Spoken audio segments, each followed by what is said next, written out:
শুভ নববর্ষ। আপনারা দেখছেন এ মাইন্ড অফ স্টোরি। আপনাদের সঙ্গে আমি পিয়ালি। আজ আপনাদের শোনাবো গ্রাম বাংলার এক হারিয়ে যাওয়া রীতিনীতির কথা।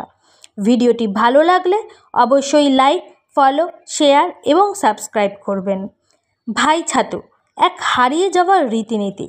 গ্রাম বাংলায় এরকম না জানি আরও কত রীতিনীতি আছে, যার বেশিরভাগই এখন আমাদের কাছে অজানা।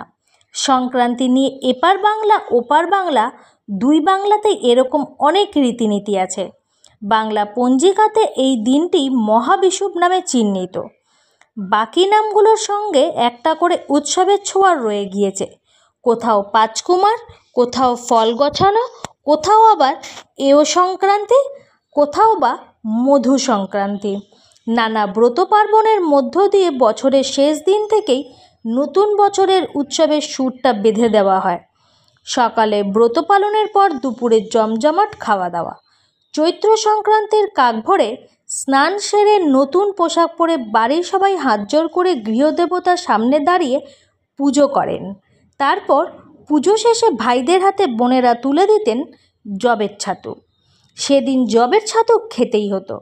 খুব মজা হতো বছরের শেষ বিকেলে গ্রামের পাশ দিয়ে বয়ে চলা নদীর ধারে দাঁড়িয়ে কুলোর বাতাসে ছাতু ওড়ানোর সময়।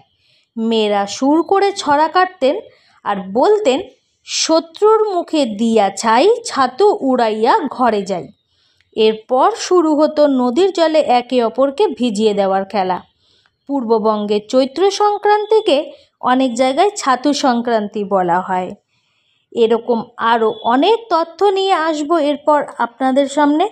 ততক্ষণ পর্যন্ত সঙ্গে থাকুন, দেখতে থাকুন এ মাইন্ড অফ স্টোরি।